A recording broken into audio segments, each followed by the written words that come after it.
We're at Larwell Park, checking out the FIFA fan zone the city of Vancouver is putting on today on Go.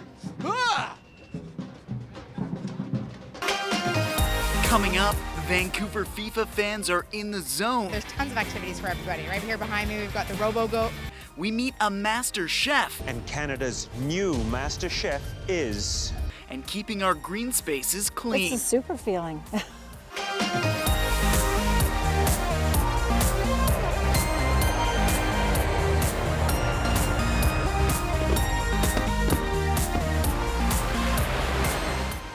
Welcome to Go on Shaw TV. I'm your host, Paul McClellan. Today we're at Larwell Park, just outside of BC Place, which is one of the host venues for the 2015 Women's World Cup of Soccer. We got lots of cool stories for you today from all over the Lower Mainland, but first, let's take a look around here at the City of Vancouver's Fan Zone. It's a free event that you can check out on select dates throughout the next month.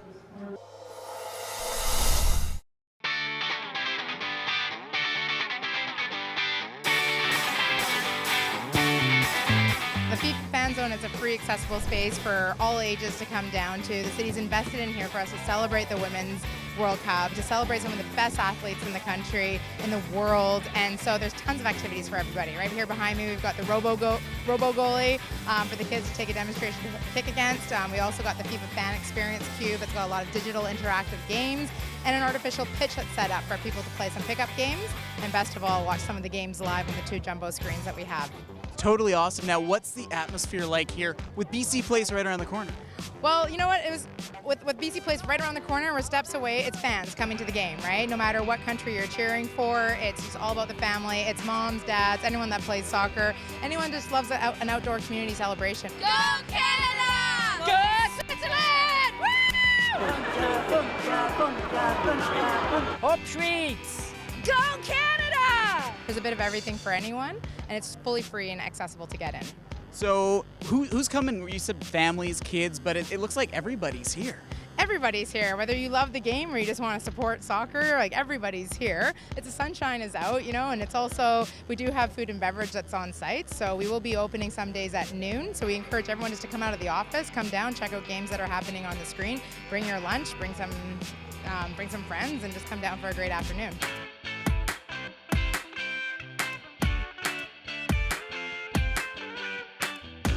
Now, the World Cup is happening across the country, but I understand this is one of the biggest festivals of its kind in Canada right now. This is the only fan zone that any of the cities that are doing that's free and accessible. Everybody else, you have to have a ticket in order to get into the fan zone that's inside the stadium. So the City of Vancouver wanted to make sure everybody could celebrate this, so we're really proud. You know, we did it in 2010 and the public came out, so we know that there's an interest or something like it. So we made the investment again to make sure it was accessible, whether you're going inside the stadium or you want to come here and watch it live. There's something for everyone to be part of.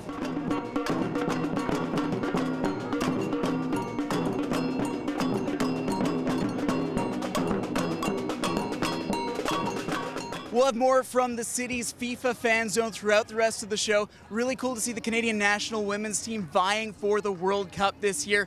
Our next story, though, takes us down to Surrey, where a local man has gone from being a contractor to one of the top chefs in Canada. He's the most recent winner of Master Chef.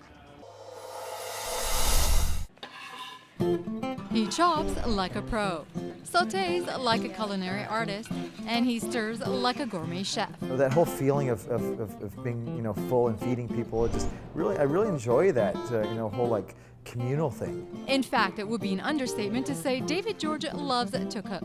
It's actually my hobby. That's what I do. Some guys golf, I cook. But not many guys can say this. I'm David George, and I'm the winner of MasterChef Canada Season 2. And Canada's new master chef is... David.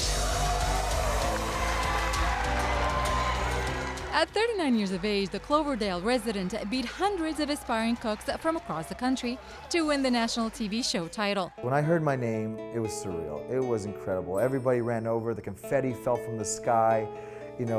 My boys were there jumping up and down. My mom was so proud of me. I actually, I got to be that guy that you watch on TV, and that's what I was like thinking to myself, that moment's happening to us as a family. It was so not surprising because I was very confident in it, but it was just that this is actually happening, that it's surreal. But it took a long way for the concrete contractor to get there. I started working with my dad at 17, quit school early, wasn't the best decision in the world, but I went to work, and we've been doing concrete work in the Fraser Valley and the Lower Mainland Vancouver for 30 years. David fell in love with cooking at an early age, but never thought of it as a career until this opportunity came along. For MasterChef, it was actually my wife.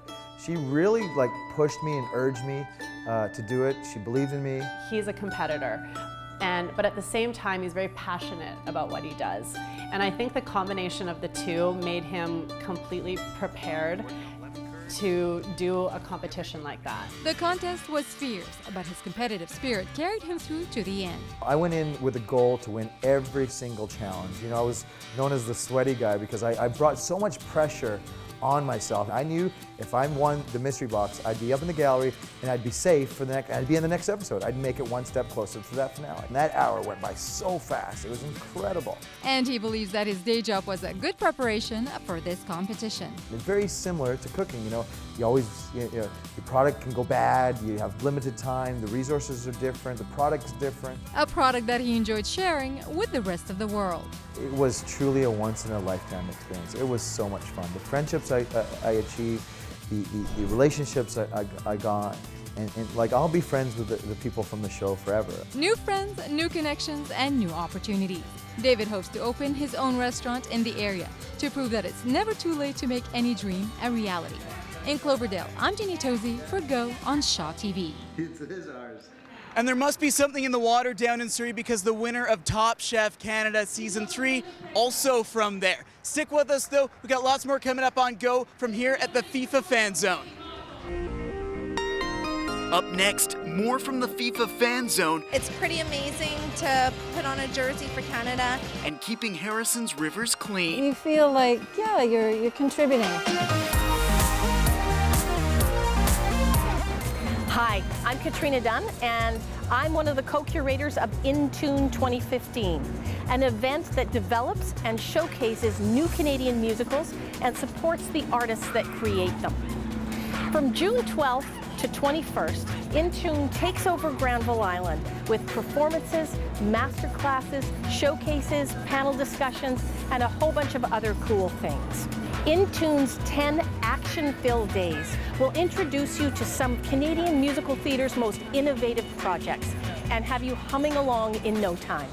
For more information, please check out touchstonetheatre.com.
Welcome back to Go. We're here at the FIFA Fan Zone in preparation for the World Cup that's being hosted across Canada. I'm joined now by one of the great players from the field behind me, Jackson. How are things going out there?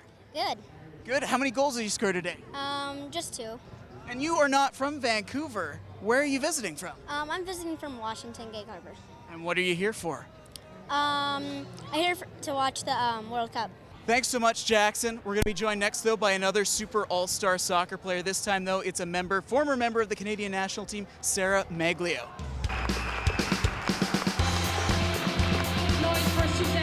You have some World Cup experience yourself. Tell us a little bit about what is it like going into a world stage like that as the national team? Yeah, I mean, obviously it's the biggest tournament in the world for soccer, and this is a pretty exciting time.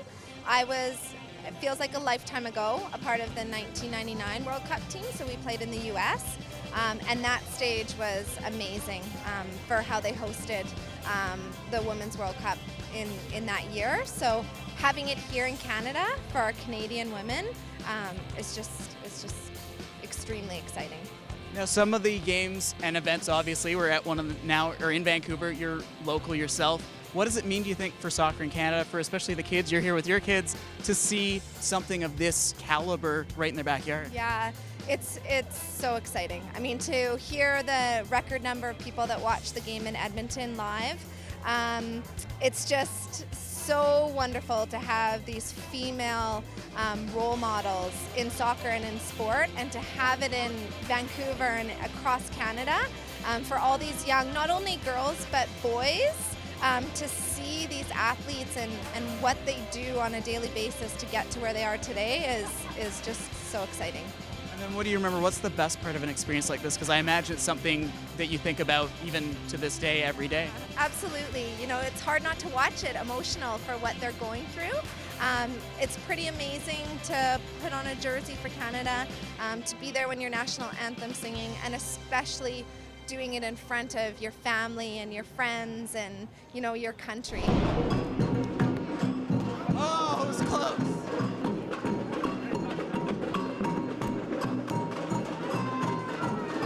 So how did you do? Did you score? No, I didn't. Me neither. It's a robot goalie. It's a perfect goalie, right? Yeah. Yeah. Oh well. If you want more information about FIFA Fan Zone here in Vancouver, check out vancouver.ca. Up next, though, we've got a very cool story from Harrison about a group that's cleaning the environment one river at a time.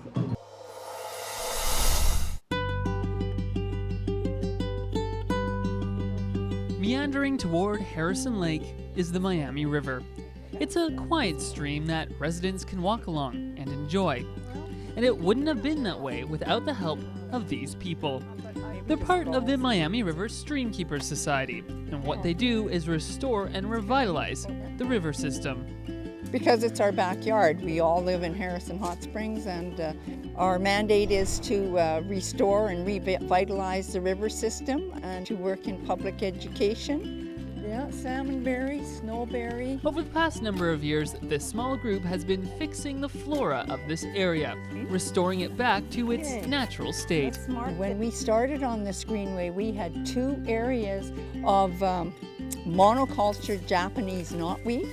And that weed is a notorious weed worldwide. And once it gets entrenched in an area, it outcompetes everything else. It does not stabilize the riverbank, but we have been able to restore those areas. Oh, good, I got that one by the roots. It's changed a lot.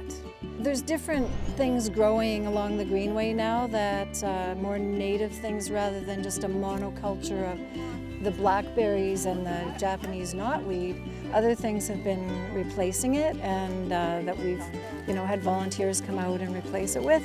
And so it just looks healthier and, more interesting.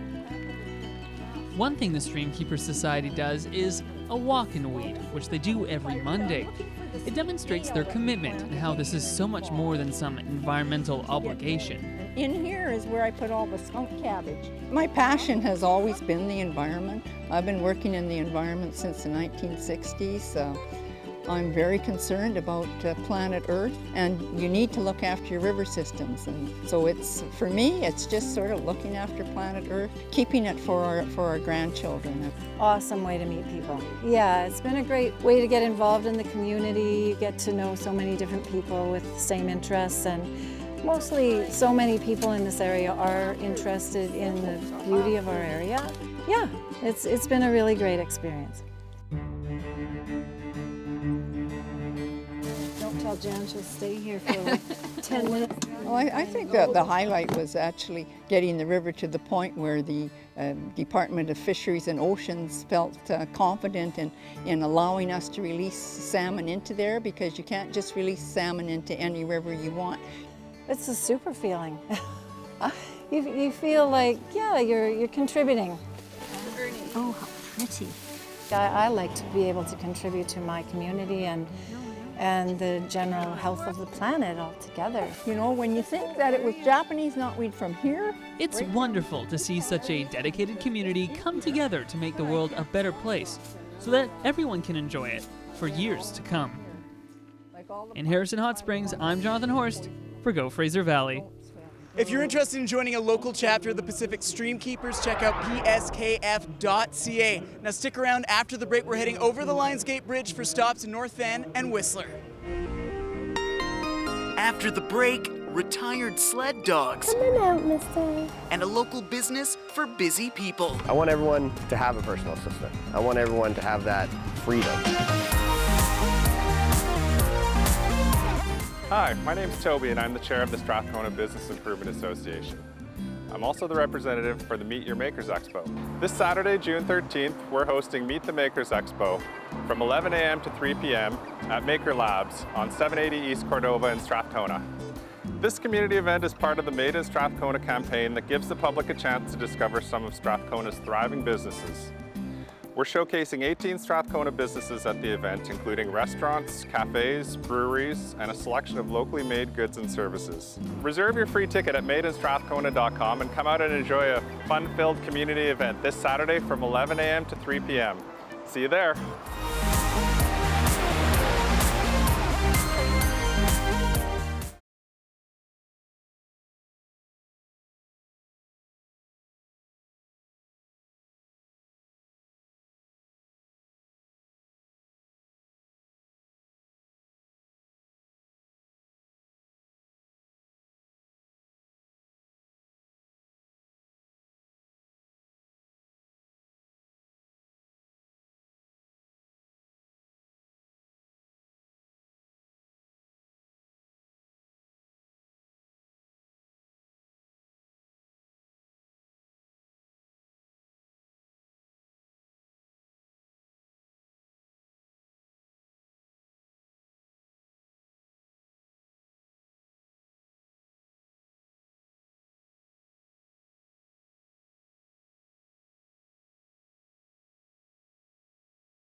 Welcome back to Go on Shaw TV. Today, we're at the City of Vancouver's FIFA Fan Zone as our country is hosting the Women's World Cup of Soccer over the next month. Check it out. Lots of cool free stuff on various days over the next month. Check out vancouver.ca for their full schedule. Our next story, though, heads up to Whistler, where Vanessa Ibarra is meeting with some retired sled dogs and a team of animal specialists who are helping them adapt to post-sled life.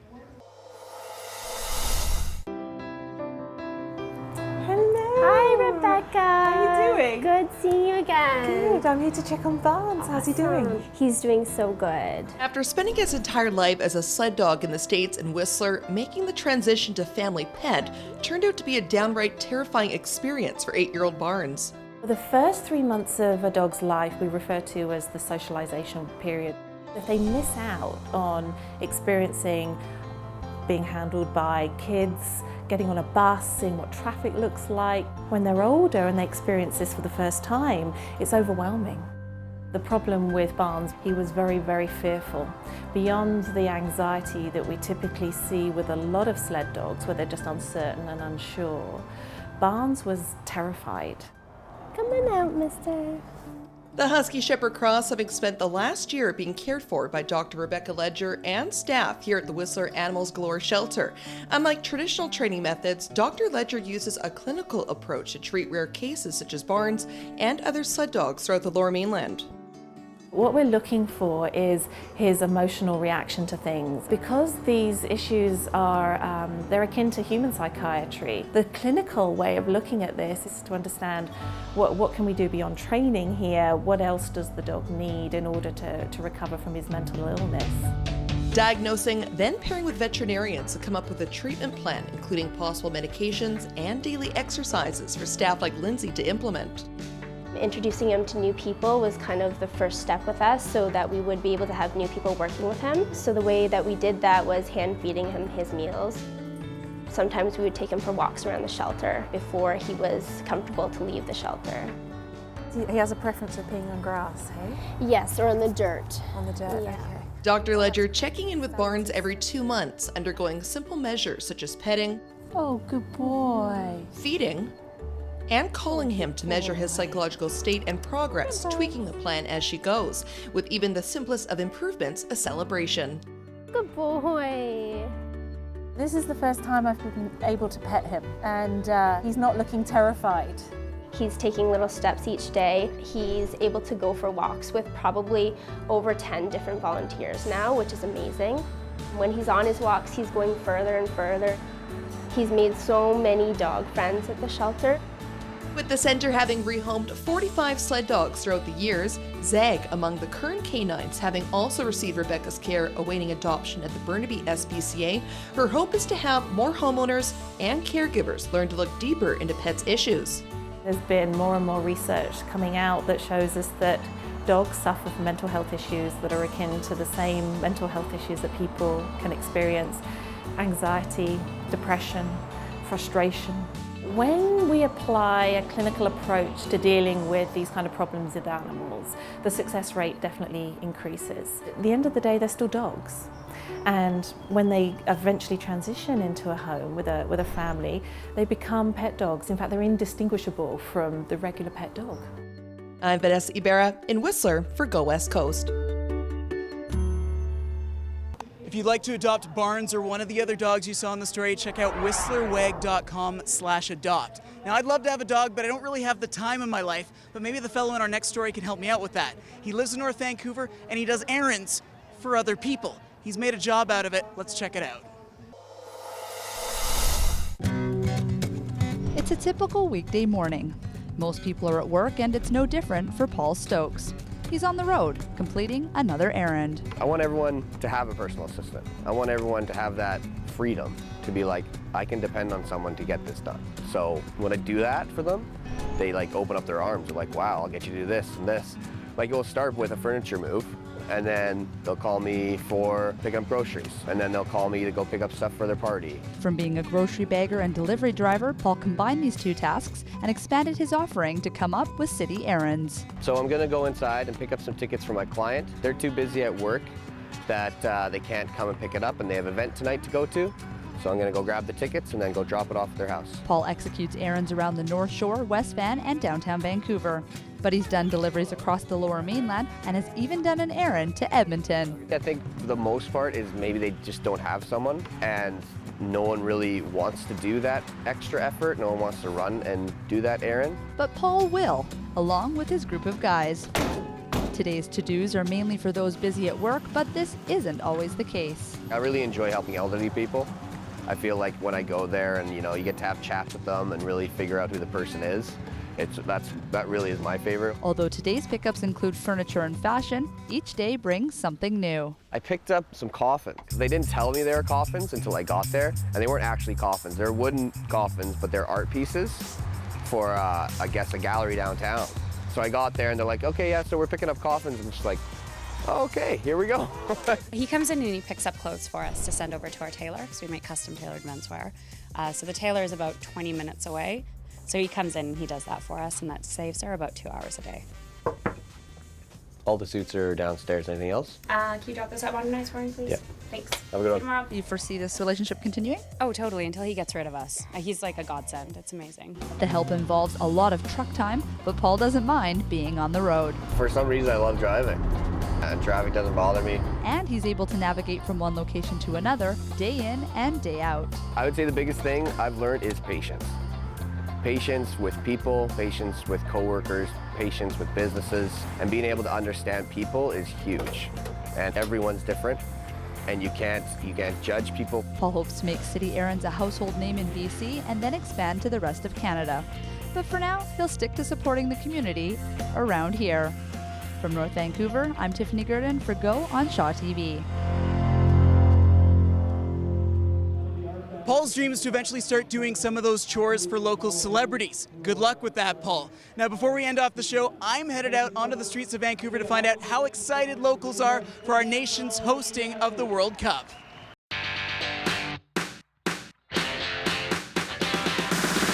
How excited are you for the World Cup to be in Canada? I'm pretty excited. I think I love when big global events come here. I like a couple years ago at the Olympics. You know, it's just, you really get a lot of Vancouver pride. I think it's awesome. Seeing the house here next to the Olympic flame kind of reminds you how great the city is. I'm really excited, but I just found out today that it's actually not just in Vancouver, it's throughout Canada, so that's exciting. Very excited. I think Christine Sinclair is going to take us to the next stage. Not very. Did you know it was here? I did, but I don't know when it starts. I only knew because a coworker has tickets. I don't know, I don't watch soccer. That's okay. What about you guys? Are you fans of football, soccer? Well, I watch a bit of the FIFA, but I mean, if it's going to come to Canada, why not? It'll be great for everybody, great for the people, great for Canada. It's kind of an exciting time for Canada, I guess, some recognition, but I don't really like FIFA, so I'm not too excited about them coming here. Who doesn't like FIFA these days? This is my fourth World Cup. Fourth World Cup. Are you from Vancouver? No, from Vancouver Island. Okay, but it's a little closer to home than maybe France, you're wearing the cap from? Oh, yeah. Yeah. It's great to have it here. How big is it to have Canada hosting the World Cup this year? It's huge, and I think people are just starting to figure out what a great event this is and that it's a world event. It truly is a World Cup final. That's it for Go on Shaw TV today. We've been here at Larwill Park, the FIFA fan zone the city of Vancouver is putting on. Lots of fun. Remember, it's going until July the 5th. All your details are at vancouver.ca. Another cool event to make note of, though, to remind you of, the Dragon Boat Festival is coming up in late June. That's the 19th to the 21st. We've got lots of cool coverage from last year on our YouTube channel, along with the archives of all of our past episodes. Be sure to check that out. Get yourself psyched up for this year's event. So, on behalf of the whole Go team, thanks so much for joining us. I'm Paul McClellan.